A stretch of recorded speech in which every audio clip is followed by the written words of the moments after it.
মেয়ে কেন কম পাবে? ছেলে যদি দ্বিগুণ পায়, মেয়েতে দ্বিগুণই পাওয়ার কথা। ছেলে মেয়ে তো সমান অধিকার, একইভাবে সন্তান। যেহেতু ছেলেরও যেমন খাবারের প্রয়োজন, মেয়েরও তো খাবারের প্রয়োজন। ছেলেরও যেমন এরকম ভাবে পোশাক পরিচ্ছেদের প্রয়োজন, আর মেয়ের তো পোশাক পরিচ্ছেদের প্রয়োজন। জীবনভর ছেলেও খাবে, মেয়েও খাবে। এটা হলো তাসলিমা নাসরিনের যুক্তি। দুনিয়ার দিকে ইসলাম কত সন্তান বন্টন করে দিয়েছেন। একটা ছেলে যখন সে বালেগ হয়ে যায়, ওই বালেগ ছেলেটার ভরণ পোষণের দায়িত্ব তার নিজের উপর চলে আসে, বাবা মার উপর আর তার দায়িত্ব থাকে না। যখন একটা ছেলে সন্তান বালেগ হয়ে যায়, তখন তার ভরণ পোষণের দায়িত্ব তার নিজের উপর চলে আসে। আমরা তো আমাদের ছেলের সন্তানদেরকে প্রতিষ্ঠিত করার পর্যন্ত আপনারা দেন, এটা আপনার জন্য একটা, তার জন্য একটা দয়া। কিন্তু আপনি যদি বালেগ হওয়ার পর আপনি তার ভরণ পোষণ না দেন, তাহলে আপনি গুনাহগার হবেন না। যে আর এই ছেলেটা যখন বালেগ হওয়ার পর এরপর বিবাহ শাদী করে, বিবাহ শাদী করার পরে এরপর এর খরচটা তার স্ত্রীকে দিতে হয়। স্ত্রীর সম্পূর্ণ খরচ আদি বহন করতে হয় একটা ছেলের।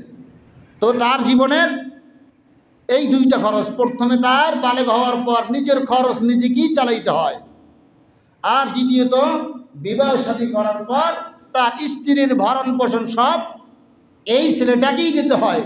3 নম্বরে বিবাহ শাদীর পর যখন তার ছেলে সন্তান হয়, ওই ছেলে সন্তানগুলোর ভরণ পোষণ ওই বাবাকেই দিতে হয়, ঠিক কিনা? ভাগ পাইল দুইটা, খরচের খাত কয়টা?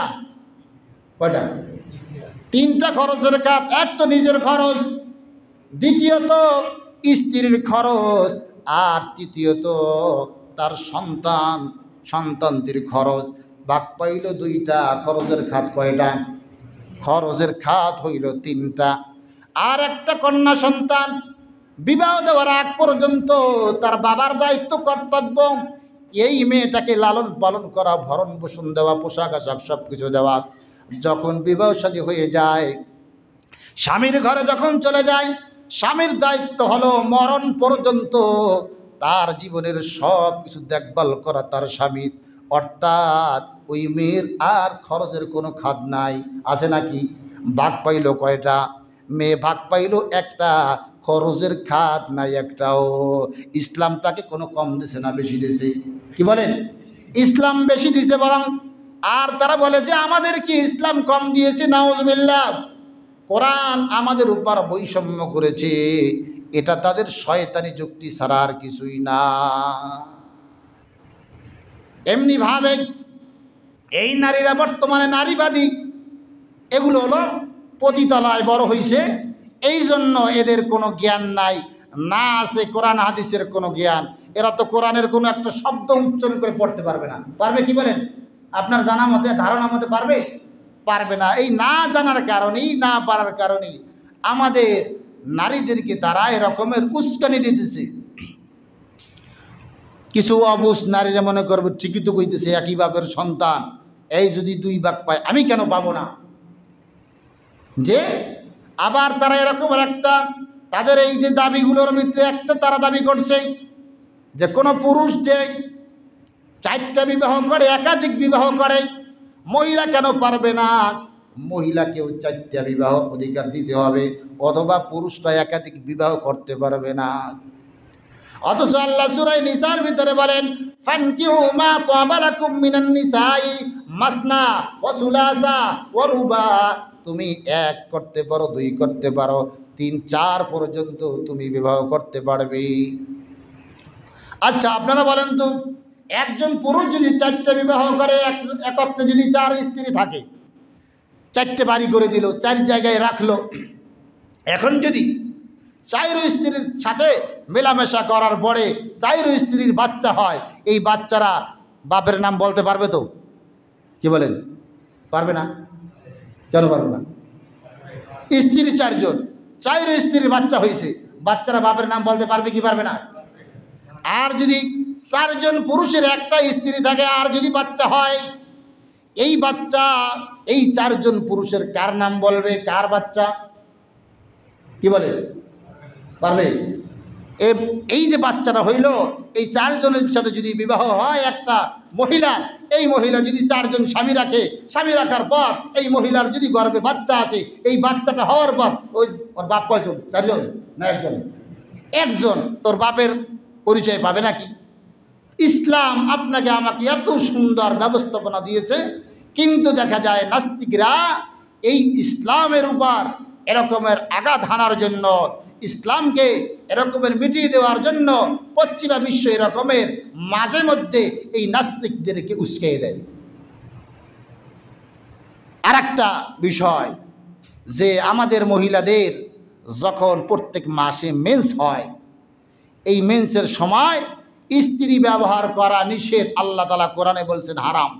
কি বলছেন?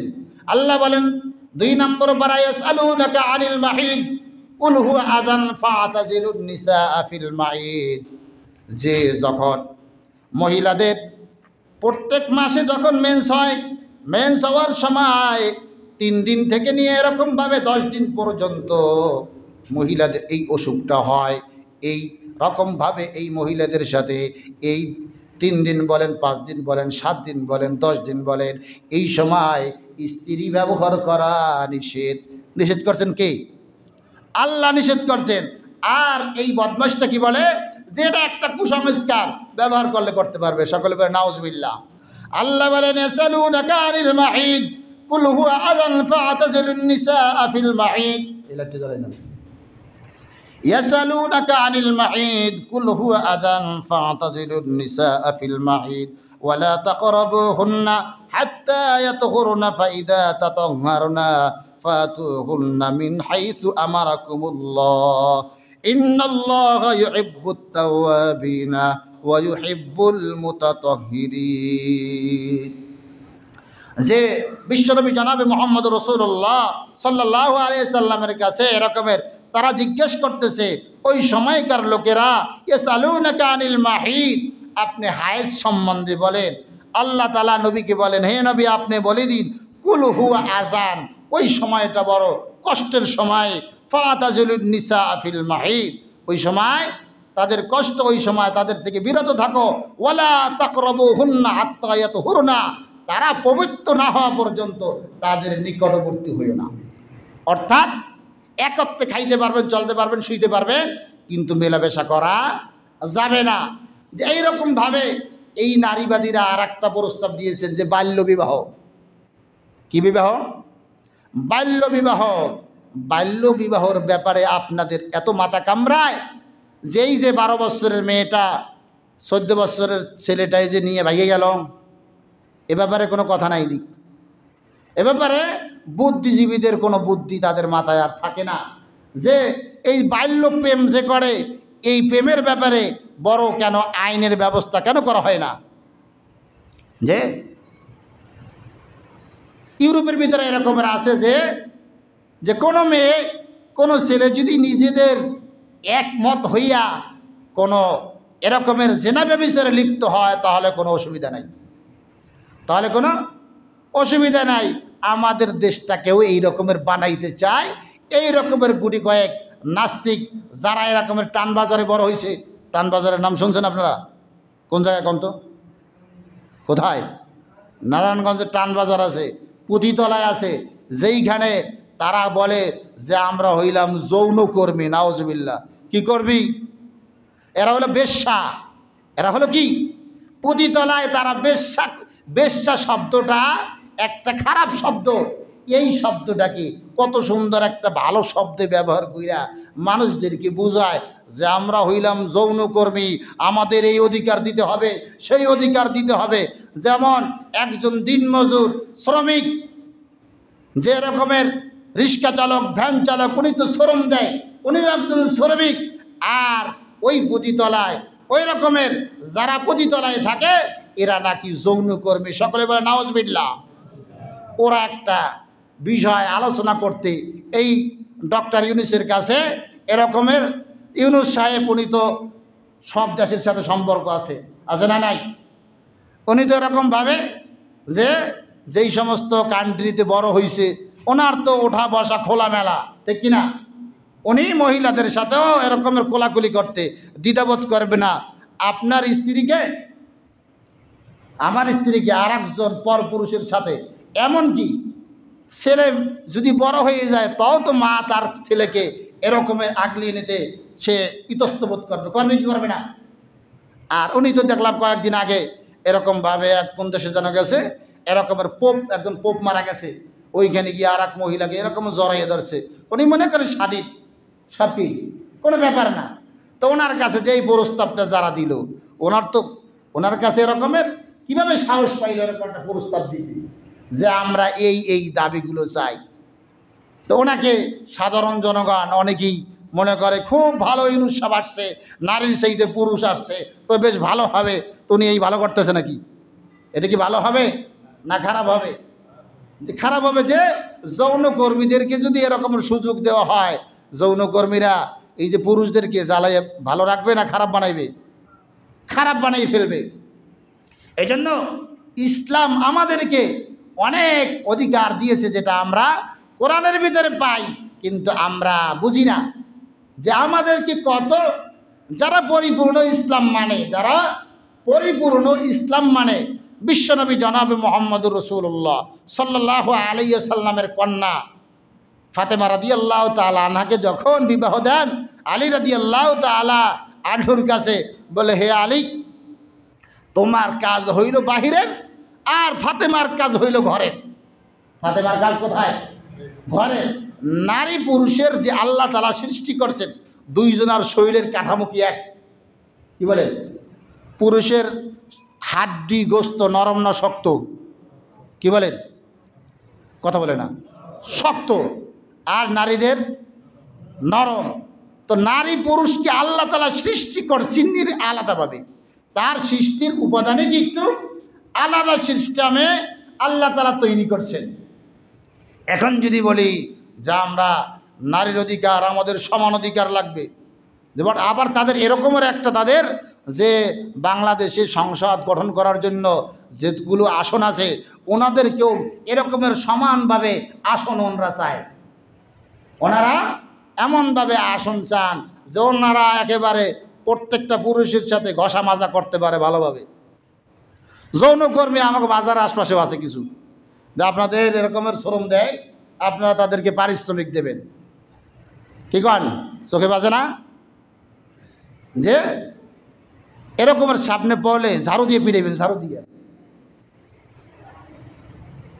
আপনাদের চোখের সামনে এরকমের কিছু দেখা সত্ত্বেও যে আপনারা কথা বলেন না, আল্লাহ তাআলার কাছে জবাবদিহি করতে হবে।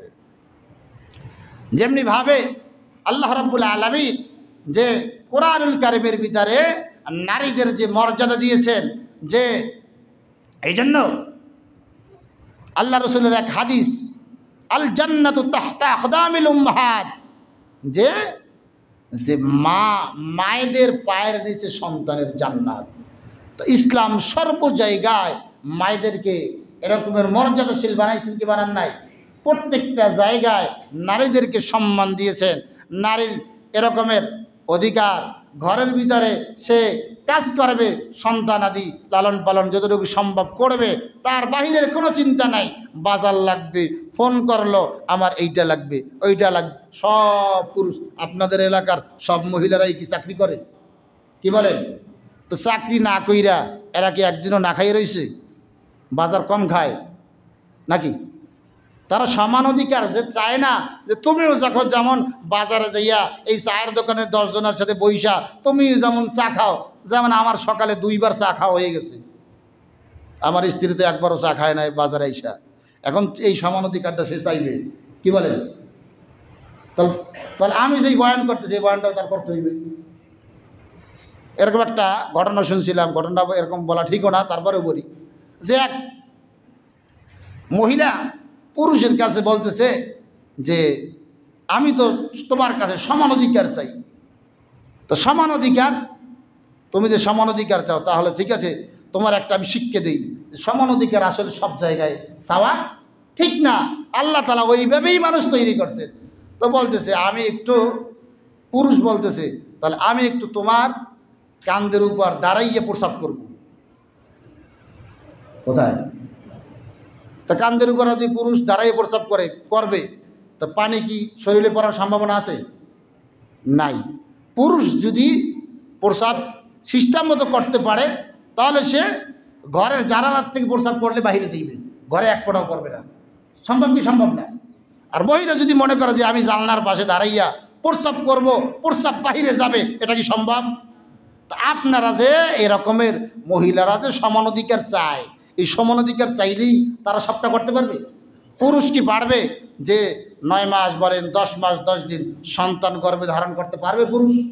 পুরুষ পারবে না। তো আল্লাহ তাআলা এক একজনকে এক একটা সিস্টেম, এক একটা মর্যাদা, এক একটা সিস্টেম করে আল্লাহ তাআলা বানাইছেন। পুরুষের এক কাজ, মহিলার আর এক কাজ। এখানে সমান অধিকার চাওয়া মানে আল্লাহ তাআলার আইনের উপর আল্লাহ তাআলা বলেন আল্লাহুল খালকু ওয়াল আমর, সৃষ্টি করছি আমি, আদেশ চলবে আমার, হুকুম চলবে আমার, আইন চলবে আমার। ঠিক কিনা?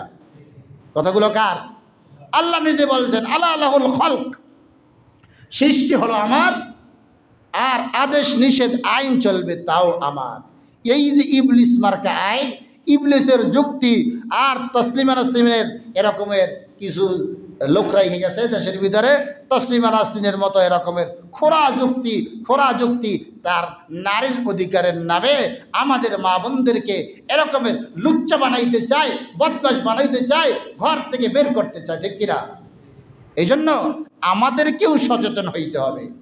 শুধু হুজুররাই লাফালাফি করবে, হুজুররাই 2 কথা বলবে, আপনার কোনো কথা নাই? আপনারা কেন বলেন না? আপনারাও বলবেন যে কথাগুলো প্রত্যেকের জানা দরকার, প্রত্যেকে বোঝা দরকার। বাইতুল মুকাররমের খতিব সাহেব বলছেন যে তারা যে অধিকার চায়, কোনো নারী, কোনো পুরুষ যদি এরকমের তার অধিকার সত্যিকার চায়, সে যেন পুরোপুরি কোরআন হাদিস থেকে তার অধিকার নিয়ে নেয়। কোরআনে প্রত্যেকটা জায়গায় যেখানেই নারীর আলোচনা আসছে সেখানেই নারীর মর্যাদা বেশি না কম? বেশি। নারীদেরকে সব জায়গায় মর্যাদা দিয়েছে, কিন্তু নারীবাদীরা কি বলে যে মহিলাদেরকে ঘরের 4 দেওয়ালের ভিতরেই আটকে রাখছে। বাংলাদেশের ভিতরে যদি কোনো একটা মেয়ে, আপনার মেয়ে আপনি পর্দায় রাখিয়া একটু আপনি পড়াইতে চান, যেমন একটা মেয়ে হাত মোজা পাও মোজা ওইরা যদি আপনি ভার্সিটিতে যায়, তাকে নিয়ে এই ভার্সিটির শিক্ষকরা এরকমের তাদের নিয়ে কটাক্ষ করে, ছাত্রছাত্রীরা তো করেই। আর এরকমের 92% মুসলমানদের দেশে একটা মেয়ে হেজাব পরে ভার্সিটিতে যাবে, কলেজে যাবে, এইটা সে যাইতে পারে না, সেখানে ইফটিজিংয়ের শিকার হয় তাদের শিক্ষকদের কাছে। আর জিন্সের প্যান্ট পইরা একটা মেয়ে যদি খোলামেলা আপনি ওড়না না পড়ে, গেঞ্জি পইরা শুধু বেড়া পইরা সে যদি হাঁটে, কোনো অসুবিধা নাই, আমরা মুসলমান। এটা হলো আমাদের মুসলমানের দেশ। বোরকা পইরা চলবে, হাত মোজা পাও মোজা পরবে, এটার মধ্যে সন্দেহ আছে, জঙ্গি টঙ্গি হইতে পারে। কি বোরকা পরলে কি হয়? জঙ্গি টঙ্গি হইতে পারে। আর ফ্রিভাবে চলবে, যেমন মন চায় তেমন পোশাক পরবে, শিক্ষকরা একটু মজা লইবে, দেখবে, খুব ভালো লাগবে, এই জন্য তাদের কাছে খুব ভালো লাগে। আর ইসলাম আমাদেরকে পর্দার বিধান দিয়েছে। নারীরা থাকবে ঘরের ভিতরে। নারীরা হলো এরকমভাবে, গাড়ির টায়ার টিউব আছে না, টায়ার কই থাকে? বাইরে না ভিতরে? বাইরে। টিউব কই থাকে? ভিতরে। এখন যদি আমি টায়ার যদি বলে যে এতদিন আমি বাইরে থাকছি, বাইরে থাকার কারণে আমার পিঠের চামড়া নাই, এখন থেকে তোমাকে বাহিরে আসতে হবে, আমি ভিতরে থাকব। এখন যদি এই যে টায়ারে যদি টিউবের সাথে যুদ্ধ করে, অথবা টিউব যদি টায়ারের সাথে যুদ্ধ করে যে আমি এতদিন ভিতরে থাকছি, আমার এখন বাইরে থাকতে হবে, তাহলে চাক্কা চলবে? কি বলে? চলবে? প্রত্যেকটা জিনিস আল্লাহ তাআলাও এমনভাবে বানাইছেন, টায়ার টিউবের চিন্তা করে যে নারী হলো নরম জিনিস, ওর থাকার জায়গা হলো ঘরে, ওর ঘর ঠিক রাখবে, সংসার ঠিক রাখবে, আর পুরুষ বাহির থেকে কষ্ট মাথার ঘাম পায়ে ফেলে এরকমভাবে নারীর ভরণ পোষণ থেকে শুরু করে মৃত্যু পর্যন্ত সব দায়িত্বই তো পুরুষের কাছে দিয়েছে। বিয়ার আগ পর্যন্ত বাবার দায়িত্ব, বিয়ার পরে স্বামীর দায়িত্ব, তারপরেও এত স্বাধীনতা কিসের? আপনিও কি যৌনকর্মী হইতে চান? যৌনকর্মী হবে। যৌনকর্মী শব্দটা কিন্তু অনেকে বোঝে না। বেশ্যা করেন, বেশ্যা, এই বেশ্যাগিরি করবে, এইটার একটা সুন্দর একটা ভাষা বানাইছে যৌনকর্মী। আমি ছোট সময় পতিতলায় চিনতাম না, পতিতলায় কারে কয়, পতিতলায় যেইখানে বেশ্যাগিরি করে, যেই সমস্ত বিল্ডিং ঢাকা শহর আছে, আপনার বাড়িতে আশেপাশেও যদি হয়ে থাকে, ওইটাই বেশ্যাপাড়া, ওইটাই পতিতলায়। কথা বলেন নাই? এইটা যদি আপনার ঘরের আশেপাশে থাকে, আপনি সমাজের মানুষ লিয়ে বইয়া এটা উৎখাত করেন। যদি বাজারের আশেপাশে থাকে উৎখাত করেন, যদি না করেন প্রত্যেকের জবাবদাহি করতে হবে। আপনি মজা মারেন, আপনার হালাল স্ত্রী আছে বাড়িতে, হালাল স্ত্রী রেখা আপনি বিশ্রী এরকমের দেখতে অপছন্দ এগুলোর পাশে বইসা চা খান, বিড়ি খান, লজ্জা করে না, শরম করে না? আল্লাহ রাব্বুল আলামিন আমাদের সকলকে সহি সমঝ দান করেন। সকলে বলেন আমিন। যতটুকু বলছি কোরআনের বাহিরে বলি নাই, কোরআনের উদ্ধৃতি আছে বিবাহ শাদীর ব্যাপারে। ও আরেকটা বিষয়, তালাকের ব্যাপারে। কোনো পুরুষ যদি তালাক দিতে চায়, মোহরের টাকা সব দেওয়ান লাগবে, আবার জরিমানাও দেওয়ান লাগবে। দিবেন জরিমানা? ওরা যে বিবাহ শাদীর ব্যাপারে মোহরের টাকা 10 লাখ যদি বাঁধেন, এই 10 লাখ ফেরত দেওয়ান লাগবো, আবার জরিমানা দেওয়ান লাগবো। সব নির্যাতন পুরুষের উপর। আল্লাহ রাব্বুল আলামিন সকলকে আমল করার তৌফিক দান করুন। ওয়া আখিরু দাওয়ানা আলহামদুলিল্লাহি রাব্বিল